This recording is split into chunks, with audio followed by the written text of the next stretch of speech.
오늘의 말씀은 마태복음 18장 32절부터 35절까지입니다. 신약 31쪽입니다. 이에 주인이 그를 불러다가 말하되 악한 종아, 내가 빌기에 내가 내 빚을 전부 탕감하여 주었거늘 내가 너를 불쌍히 여김과 같이 너도 내 동료를 불쌍히 여김이 마땅하지 아니하냐 하고 주인이 노하여 그 빚을 다 갚도록 그를 옥졸들에게 넘기니라. 너희가 각각 마음으로부터 형제를 용서하지 아니하면 나의 하늘 아버지께서도 너희에게 이와 같이 하시리라. 아멘. 우리 하나님의 은혜와 평강이 성도님들 가정에 충만하시길 바랍니다. 오늘 말씀은 용서에 대한 교훈입니다. 우리가 방금 본 것처럼 이 말씀은 18장 마지막 부분에 나와 있습니다. 그런데 이 말씀은 1절에서부터 이어지는 예수님 설교의 결론 부분입니다. 제가 가진 성경은 이 18장 전체가 크게 세 단락으로 나눠져 있어요. 그런데 이것은 세 가지 설교가 아니라 1절부터 마지막까지 예수님의 하나의 설교였거든요. 오늘은 이제 성경을 보시면서 제 말씀을 듣는 것이 아마 듣기에 더 편하실 것입니다. 1절에서 제자들이 예수님께 여쭈었죠. 지난번에 말씀드렸었는데 천국에서 누가 큽니까? 그렇게 질문을 했다고요. 예수께서 왕국을 세우시면 누구에게 가장 높은 자리를 주시겠습니까? 이런 숨겨진 질문은 이거였죠. 그러니까 예수께서 누구든지 어린아이와 같이 자신을 낮추지 아니하면 결단코 천국에 들어가지 못한다고 하셨어요. 누가 높냐 낮냐가 문제가 아니고 아예 들어갈 수 없다고요. 어린아이와 같이 자기를 낮추지 아니하면 아예 들어갈 수 없다고 말씀하셨어요. 그러면서 6절을 보면 누구든지 나를 믿는 이 작은 자 중 하나를 실족하게 하면 차라리 연자맷돌이 그 목에 달려서 깊은 바다에 빠뜨려지는 것이 낫다, 이렇게 말씀하셨어요. 무서운 말씀이죠. 그리고 지난번에 제가 생략을 했지만 그 다음에를 보면은요, 네 손이 범죄하게 하고 네 발이 범죄하면 차라리 찍어버리라 그랬어요. 그거 없이 천국에 들어간 것이 낫다. 네 눈이 범죄하면 뽑아버리라 그랬어요. 보통 사람들이 하기 어려운 굉장히 과격한 말씀하신 거예요. 진짜 손, 발 잘라버리란 말이 아니에요. 그토록 중요한 말씀이다. 그토록 중요한 범죄다. 우리가 함께 예배 드리는 형제 중에 하나를 네가 높냐, 교회 안에서 네가 높냐, 내가 높냐 싸우다가 상처 주고 그래서 교회를 떠나게 하면 그 죄가 얼마나 무서운 죄인 줄을 알아라. 그런 경고의 말씀이에요. 그런데 이제 여기에서 범죄한 사람이 나오잖아요. 형제를 실족하게 하는 죄를 범한 사람이 나오잖아요. 그래서 15절부터 바로 이어서 범죄한 사람을 어떻게 징계할까 하는 말씀이 나오는 거예요. 느닷없이 예수께서 갑자기 그냥 주제를 바꿔서 두 번째 설교를 하신 것이 아니고 앞에서 형제를 실족하게 하는 죄를 범한 사람 이야기가 나오니까 그러면 그 사람을 어떻게 할 거냐 하는 문제가 이제 15절에서 이어지는 거예요. 자, 15절을 보면은요, 첫째로 그 사람 어떻게 하라겠냐면 네 형제가 죄를 범하거든 가서 너와 그 사람과만 상대하여 권고하라 그랬어요. 여러분 잘 아시는 말씀이죠.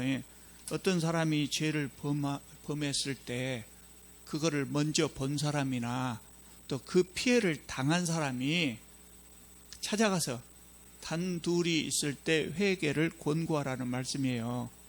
두 번째로 16절을 보면은 듣지 않으면, 그렇게 했는데 듣지 않으면 한두 사람을 데리고 가서 두세 증인의 입으로 말마다 확증하라, 이렇게 말씀하셨어요. 혼자 가서 안 되면 두세 사람 증인을 데리고 가라. 17절 그들의 말도 듣지 않거든 교회에 말하라 그랬어요. 이제 이건 교회에 고발하는 겁니다. 고발이라는 어감이 좀 안 좋습니다만 교회에 알리는 겁니다. 그러면 교회가 공식적으로 공고를 한단 말이죠. 근데 교회의 권고도 안 들으면 어떻게 하라고 해요? 이방인이나 세리와 같이 여기라. 같은 가족으로 여길 필요가 없다. 같은 형제가 아니다. 출교해도 된다는 의미예요. 그런 사람이 교회에 있어서 교회에 나쁜 영향을 미칠 수도 있고 그렇기 때문에 출교할 수도 있다. 징계는 사적으로 하는 거 아닙니다. 내가 보복하는 거 아닙니다. 피해 당사자가 보복을 하는 거 아닙니다. 징계는 교회가 공적으로 징계를 합니다. 그러면 개인은 어떻게 합니까? 상처받은 사람은 혼자 찾아갔다가 두세 사람 증인은 데리고 찾아갔다가 안 되면 교회에 알리고, 근데 문제는 교회에 알려서 교회가 회개하게 하고 징계하게 하고 할 때 나는 교회에 알리면서 마음속으로는 다 용서를 하는 겁니다. 나는 용서하고 교회에 알리는 겁니다. 그런데 이제 문제는요, 이 징계의 절차에 대해서 말씀하신 후에 이어지는 말씀입니다. 19절을 보면 뭐라고 말씀하시냐면, 진실로 다시 너희에게 이르노니 너희 중에 두 사람이 땅에서 합심하여 무엇이든지 구하면 하늘에 계신 내 아버지께서 그들을 위하여 이루게 하시리라 그랬어요. 징계에 대해서 말씀하시다가 갑자기 합심 기도를 말씀하셔요. 왜 그럴까요? 왜 합심 기도가 나왔을까요? 다 이유가 있거든요. 아까 앞에 6절에서 어떤 사람이 나를 믿는 이 작은 자 중에 하나 중에 실족하게 하면 그 사람, 가해자, 그 사람은 연자 맷돌이 목에 걸려서 바다에 빠뜨려지는 것이 나으니라 그랬어요.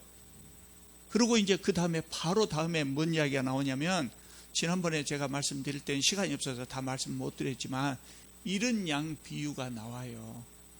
그렇게 해서 상처 줘갖고 그 사람이 쫓겨나가면 하나님이 좋아하지 않으신다고요. 그러면서 이런 양 비유가 나와요. 하나님께서,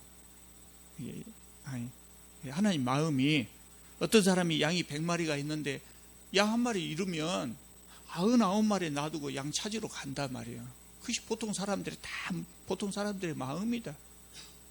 또 그 양 한 마리 찾으면 얼마나 기뻐하냐. 99마리로 인해서 즐거워하는 것보다 더 기뻐할 거다. 그 말씀 하셔요. 그 말씀이 무슨 말씀입니까? 이런 양이 되게 하지 말라는 거예요. 14절에 그 말이 나오거든요. 결론이. 그래서 이 작은 자 중에 하나라도 잃는 것은 하늘에 계신 아버지의 뜻이 아니니라. 하나님 나라 안에서, 교회에서 네가 잘났냐 내가 잘났냐 그 따지다가 다른 사람에게 상처를 주고 그 사람이 교회를 떠나게 하고 그렇게 해서는 안 된다. 작은 자 하나라도 이런 양이 되게 해서는 안 된다, 그 말씀이에요. 그런데 이제 여기서 장면이 바꿔지는 거예요. 그뿐이 아니라요. 징계의 절차를 쭉 말씀하신 다음에 회개하지 않으면 출교하라 그랬죠. 출교해도 된다는 의미죠. 그러면 출교를 당한 사람 뭐예요? 그도 또한 이런 양이 된다는 거예요. 가해자도 이런 양이 된다는 거예요.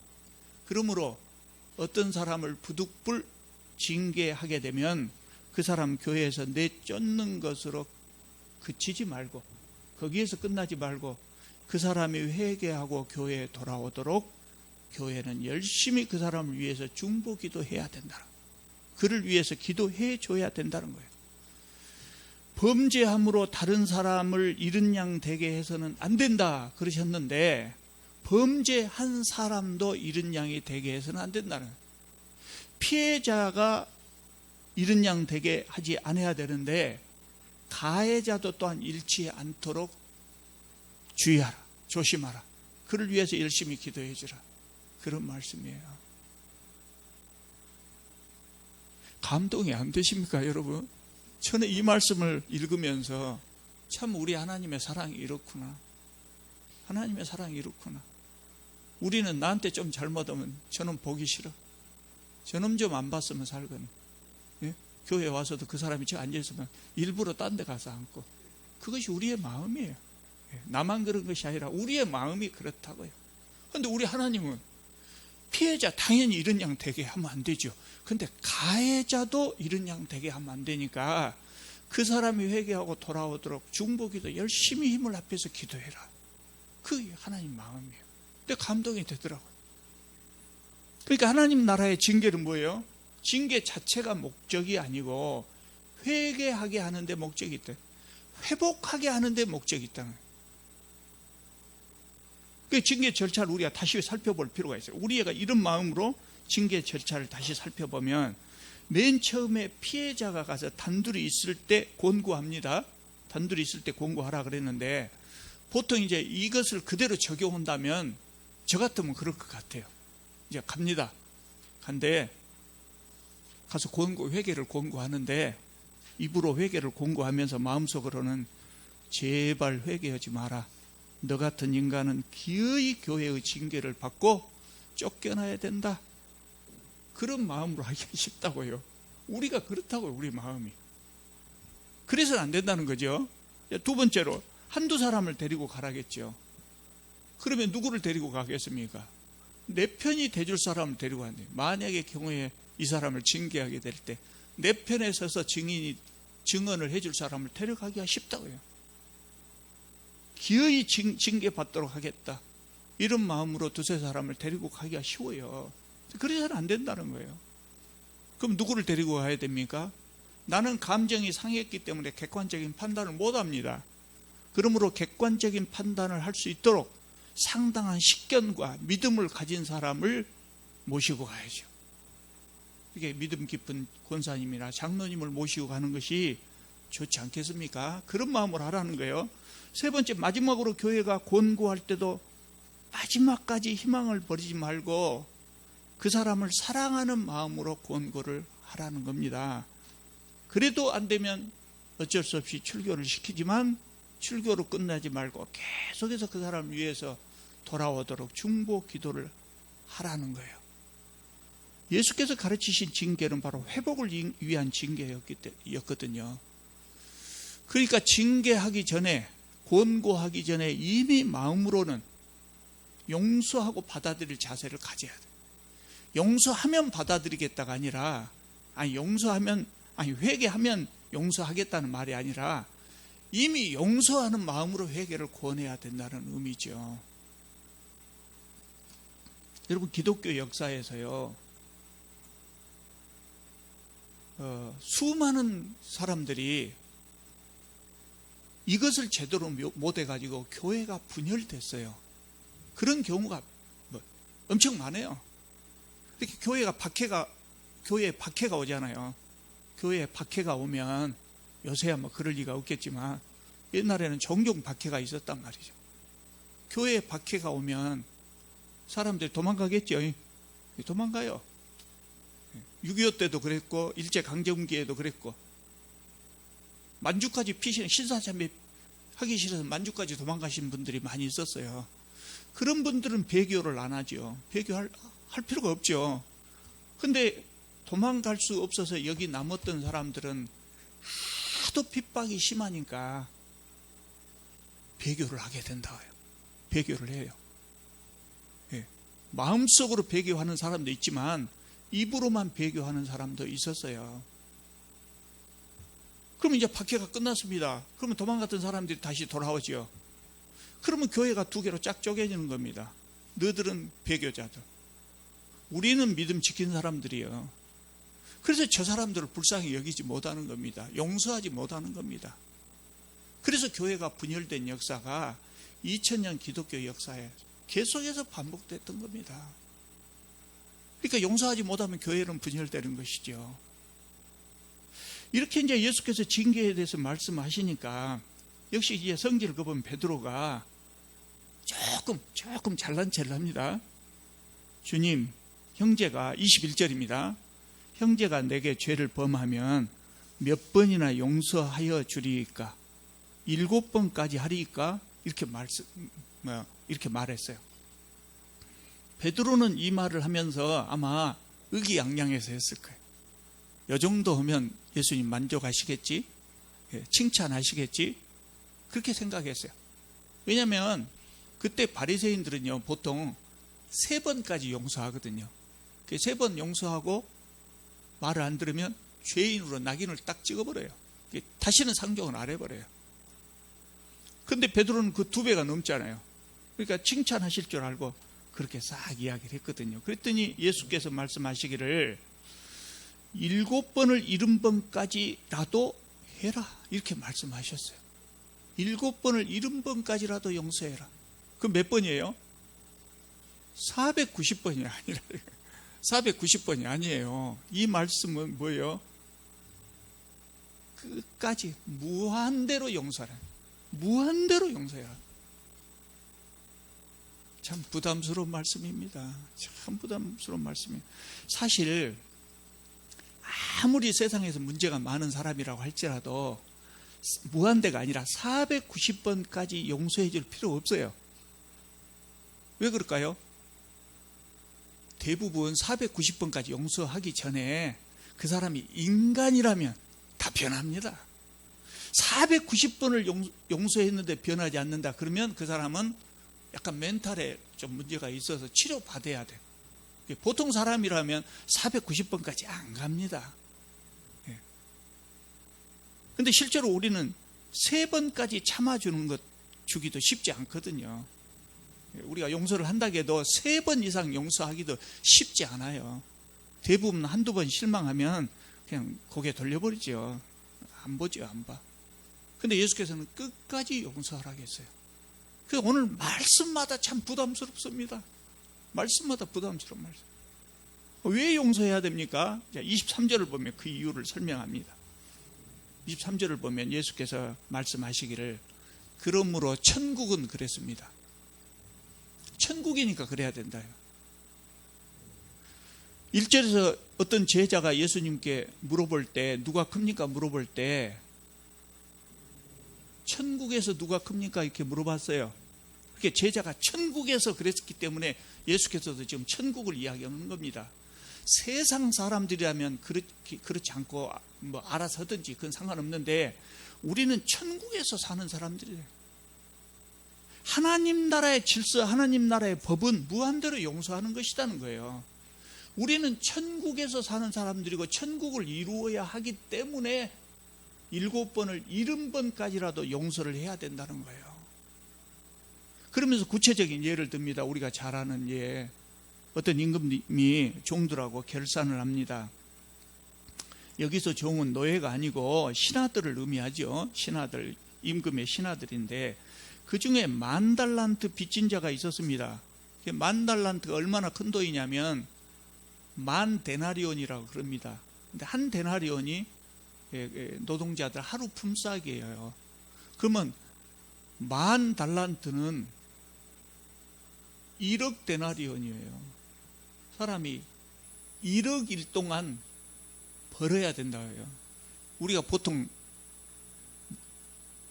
사는 날이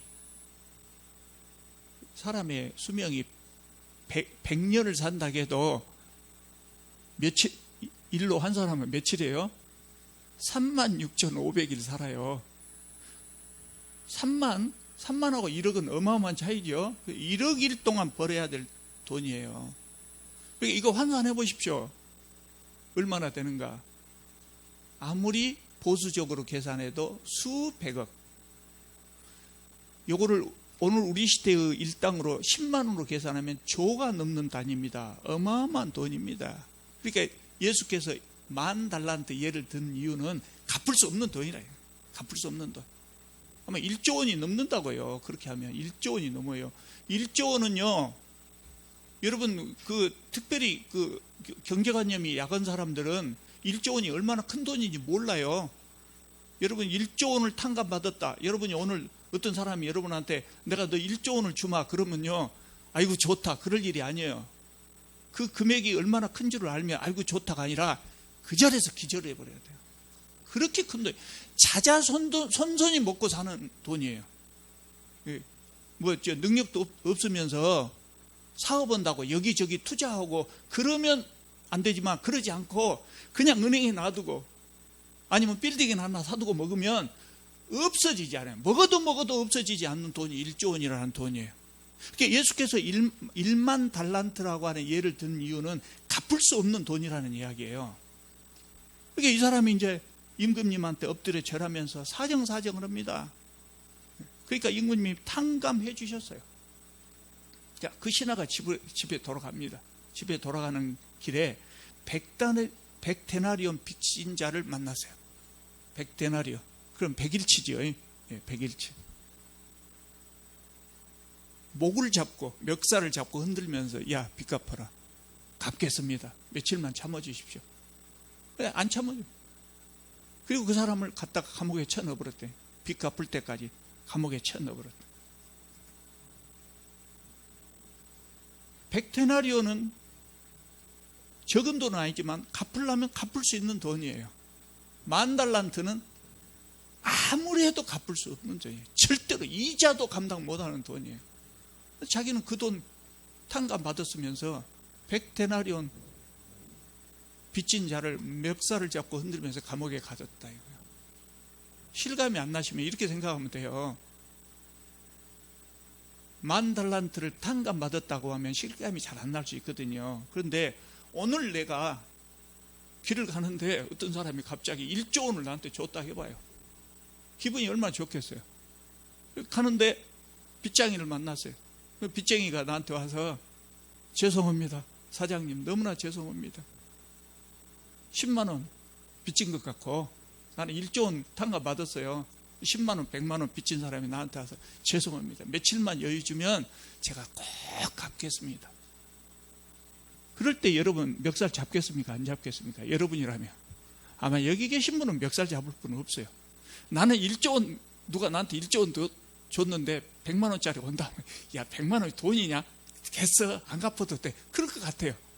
그것이 인간의 마음이지. 인정이지 않겠냐? 그거요. 옆에서 그것을 보고 있는 사람이 이 신하는 그러지 않았단 말이에요. 이걸 보고 임금님한테 가서 보고를 했어요. 그러니까 임금님이 그 신하 다시 불렀어요. 자, 32절입니다. 악한 종아, 네가 빌기에 내가 네 빚을 전부 탕감하여 주었거늘 내가 너를 불쌍히 여김같이 너도 네 동료를 불쌍히 여김이 마땅하지 아니하냐? 사람이라면 그래야 될 것 아니냐? 너는 사람이 아니에요. 그 뭐예요? 그럼 뭐예요? 악한 종이래요. 보통 사람이 악한 종. 그리고 그 빚을 다 갚도록 감옥에 가두었다. 이렇게 예수께서 예화를 마치셨어요. 이 비유를 마치면서 예수님 결론적으로 35절 말씀합니다. 35절은 비유가 아니고 35절은 예수님 말씀이에요. 너희가 각각 마음으로부터 진심으로 그 말이거든요. 진심으로 형제를 용서하지 아니하면 나의 하늘 아버지께서도 너희에게 이와 같이 하시리라 그래서. 무섭죠? 무섭더라고요. 무서워요. 우리가 형제를 7번씩 70번이라도 용서해야 되는 이유가 바로 여기에 있다는 거예요. 그 이유가 뭐예요? 우리도 용서받은 자들이다. 그러면 너희들도 용서하고 살아야 될 것 아니냐 하는 겁니다. 용서하지 않으면 어떻게 된다 계세요? 아까 우리가 읽은 말씀에서 임금님은 10,000달란트 빚진 자를 향해서 뭐라고 말씀하셨어요? 악한 종아 그랬거든요. 악한 종아. 그리고 탕감해 주셨던 것을 취소해버렸다. 취소해버렸어요. 용서하지 아니하면 나의 하늘 아버지께서도 너희에게 이와 같이 하시리라. 이 말씀은 하나님께서 우리의 죄사함을 취소하실 수 있다는 거예요. 우리가 죄사함을 받아서 구원을 얻었는데 죄사함을 취소할 수 있다는 거예요. 그 예수님 말씀이에요. 무서운 말씀이다. 엄청나게 부담이 되고. 여러분, 저는 이 예화를 그냥 예화로 보지 않았어요. 그냥 예화로 보지 않고 베드로에게 하신 말씀이에요. 그런데 베드로가 자랑스럽게 의기양양해서 7번 정도 용서하면 될까요? 그랬을 때 우리가 예수님 마음이 성경에 안 써져서 모르지만 제가 예수님 마음을 추정해 보니까 그랬을 것 같아요. 나중에 이 말씀하신 것을 봤을 때 예수께서 무슨 생각이 들었냐면 참 한심하다는 생각이 들었을 거예요. 이놈아, 내가 너한테 그렇게 말하고 지금까지 가르쳤는데도 아직도 모르겠냐? 너는 수조원에 해당하는 어마어마한 죄를 하나님으로부터 용서받은 자여. 그런데 7번 갖고 폼 잡으려고 하냐? 7번이 아니라 무한대로 용서해줘야 되는 것이다. 하나님이 우리가 하나님에게 지은 죄는 어마어마하게 큰 죄고, 형제들이 우리에게 지은 죄라고 해봐야, 고작 해봐야 그것에 비교가 안 되는 작은 것 아니냐. 근데 그거 7번? 그 자랑스럽게 말하냐? 아마 그러셨을지 몰라요. 아마 탄식하셨을 거예요. 그래서 10,000달란트 빚진 자와 100데나리온 빚진 자 비유를 말씀하신 거예요. 대부분 사람들이 그럽니다. 이 말씀이 굉장히 부담스럽죠. 용서하지 않으면 우리 용서받은 것을 취소할 수 있다고 하니까 얼마나 부담스러워요. 용서해야 되겠죠. 그 용서해요. 그래서 대부분의 사람들이 그래요. 저도 과거에 그랬어요. 저도 과거에 똑같이 그랬어요. 다 용서했다. 내 기분 나쁘지만 나 용서한다. 그런데 같이 말하지는 않는다. 가까이 하지 않는다. 상종하기가 어렵다. 용서는 다 했는데 어쩔 수 없어. 마음이 그러니까 그랬어요. 저도 그랬어요. 근데 이 나이 들어놓고 생각하니까 마음속으로 진심으로 용서했다고 생각했지만 다시 가까이 하고 싶지 않다. 그러면 사실은 그것은 용서한 것이 아니더라고요. 계속 남아있더라고요. 볼 때마다 생각나고 남아있어요. 그러니까 진정한 용서라고 하는 것은 원 상태를 회복하는 거예요. 과거처럼 그 사람을 그대로 받아들여 주는 것이라고요. 그거 용서라고요. 그것이 안 되면 사실은 용서하는 것이 아니라. 또 이제 어떤 사람들은 그렇게 이야기해요. 정말 용서는 해야 되겠고 하니까 합리화하는 겁니다. 예수께서 끝까지 용서하라고 하셨지만 이런 경우는 아닐 것이다. 이런 경우는 아닐 것이다. 저렇게 못된 사람까지 용서라고 했을 리는 없겠지. 그러면서 합리화하기도 하고, 또 어떤 경우는 나는 절대 내가 지금 개인적으로 화를 내는 거 아니야. 사회 정의를 위해서, 교회 질서를 바로 세우기 위해서 그러는 것이다. 이렇게 합리화하기도 합니다. 근데 이것도 용서하지 못한 것이다. 용서하지 못한 것이다. 여러분, 우리 교회가 설립된 지 12년이 지났어요. 그래서 제가 여러분들과 함께 신앙생활을 하면서 목회에서 가장 어려웠던 점이 이것이더라고요. 성도들이 큰 일도 아닌데 작은 일에 마음 상하면 그 마음을 다시 회복하기가 어렵더라고요. 용서하지 못하고, 또 어떤 분들은 개인적으로 저를 찾아와요. 그래서 그 사람 욕을 하는 겁니다. 그 사람은 또 저를 찾아와서 저 사람 욕을 하는 겁니다. 그리고 양쪽이 저한테 등을 돌리고 가는 거예요. 왜 내 편을 안 들어주냐. 정말 어려웠어요. 그런 일로 인해서 우리 교회도 깨질 뻔한 위기를 겪기도 했잖아요. 그런데 생각해 보니까 그래요. 우리 교회만이 아니에요. 아까 말씀드린 대로 기독교 역사가 그랬고, 지금도 많은 교회들이 그러고 있고, 또 성경에 많은 부분의 용서와 사랑 이야기가 나와요. 그러면 초대교회도 역시 그랬다는 거예요. 사람이 모인데 불화가 있고 또 용서하지 못하고 그런 것이 있을 수가 있거든요. 그래서 예수께서는 반복해서 이 말씀하셨고, 또 사도들도 그것을 반복해서 성경에 기록해 놓은 것 같아요. 여러분, 요새 우리 교회 평화롭고 재미있습니까? 없습니까? 여러분, 우리 교회가 교회만 나오면 평안하고 즐겁고 행복하기를 원하시죠? 누구나 다 그렇습니다. 근데 많은 교회들이 그러지 못한 교회들이 있거든요. 여러분, 우리 교회가 행복한 교회가 되고, 성도들 한 사람 한 사람 얼굴 보고 싶고, 그냥 얼굴만 보면 반갑고 얼른 가서 손잡고 싶고 그러기를 원하신다면 어떻게 해야 되냐? 노력해야 됩니다. 가만히 있으면 되지 않습니다. 가만히 있으면 되지 않습니다. 여러분, 우리 중에 연애 결혼하신 분 알 거예요. 저도 그랬거든요. 제 아내를 마음속으로 점 찍은 다음에는 저 사람이 없으면 못 살 것 같아요. 못 살 것 같아요. 아니, 이렇게 의식이 있을 때는 더 말할 것도 없고, 자다가 잠에서 깨려고 이렇게 의식이 돌아오는 그 순간부터 생각이 나는 거예요. 없으면 못 살겠어요. 그리고 저 사람하고 결혼만 하면 모든 것이 해결될 것 같아요. 내 인생의 행복이 시작될 것 같아요. 그렇습니까? 여러분, 결혼하면? 연애결혼 해보시면 알잖아요. 그렇습니까? 신혼여행에서 돌아온 그날부터 싸움입니다. 돌아와갖고 이제 잠자고 아침에 일어나면 발로 톡톡 건들죠. 아침 좀 해봐. 당신 좀 해봐. 결혼은 현실이거든요. 그래서 제가 주례를, 목사라고 주례를 해왔습니다만, 주례할 때마다 말하는 것이 뭐냐? 뭘 이야기하겠습니까? 인내하고 사랑하고 용서하고 배려해라. 그 이야기를 합니다. 근데 그것이 그래야 되겠다 생각으로 됩니까? 안 되거든요. 그래서 인내하고 사랑하고 용서하고 배려하고, 그보다 더 중요한 것은 요것들을 하려고 노력하라고 말해요. 노력한 것만큼 행복해요. 사랑하는 사람하고 결혼을 했다고 해서 바로 행복이 시작되는 거 아니에요. 계속해서 노력하지 않으면 가정생활도 엉망이 되어버려요. 우리 교회도 행복하기 원하시다면 그러시라고요.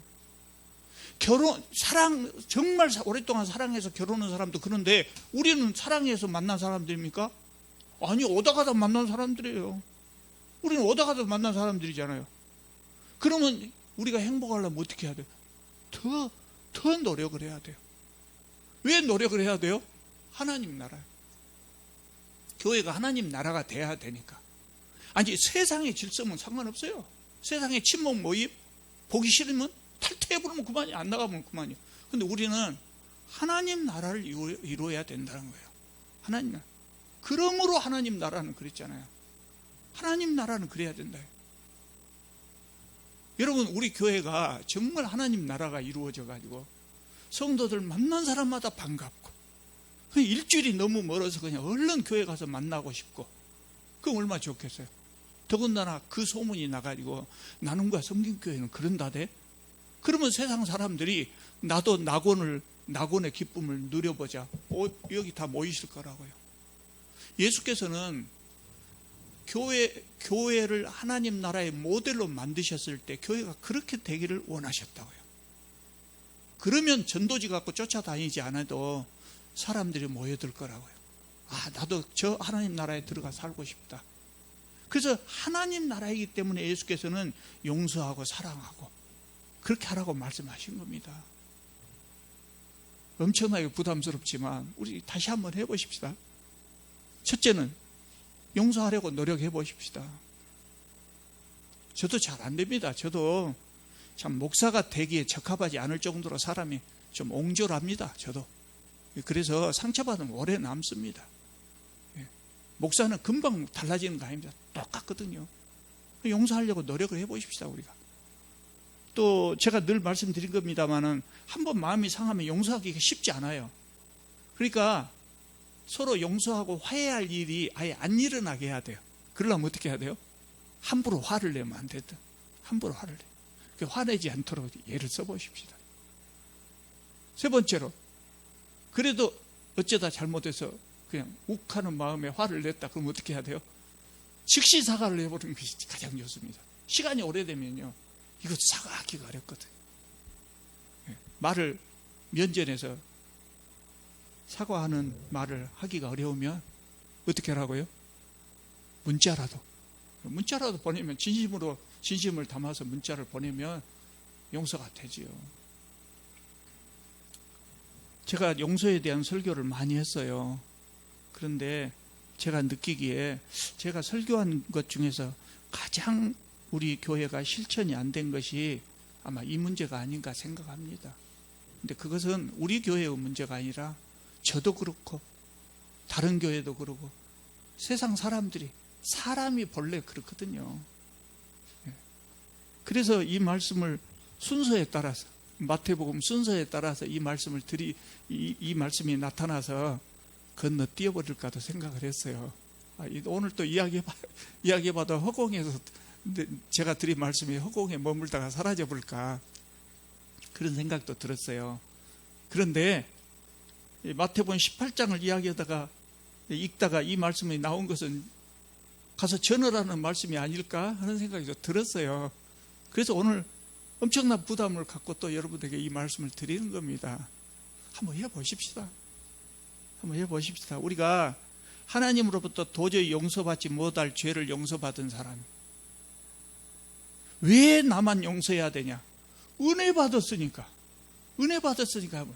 세상 사람들은 10만 원, 100만 원 탕감 못 해주지만 나는 1조 원을 받은 사람이니까 탕감해 주자 그거예요. 은혜 받은 사람이니까. 그렇기 때문에 우리는 정말 어렵지만 한번 해보십시다. 언제까지요? 될 때까지. 될 때. 안 되면 또 후회하고 될 때까지 계속해서 노력해보십시다. 그러면 언제가 될지 모르지만 언젠가는 우리 교회가 그렇게 되겠죠. 용서하고 화합하고, 그리고 천국 같은, 낙원 같은 그런 모습을 누리는 교회가 될 것입니다. 기도드리겠습니다. 거룩하신 우리 하나님, 참으로 주님 앞에 서기에 부끄러운 저희들입니다. 저희들을 주님께서 사랑하시고 택하여 주신 이유를 저희들은 도저히 납득하지 못할 정도로 주님의 은혜가, 주님의 사랑이 크고 넓습니다. 주님은 저희들 은혜 받은 자들인데 그것을 베풀지 못하고 사는 것이 주님 앞에 죄송스럽습니다. 주님, 저희들이 주님 마음을 본받아서 형제를 용서하고 배려하고 사랑할 수 있게 하여 주옵소서. 주님 가지신 그 귀한 사랑을 저희들에게 주셔서, 나누어 주셔서 저희들이 사는 동안 그것을 실천하면서 살아갈 수 있게 하여 주옵소서. 그래서 이 교회가 낙원이 되게 하여 주옵소서. 천국이 되게 하여 주옵소서. 예수님의 이름으로 기도드립니다. 아멘.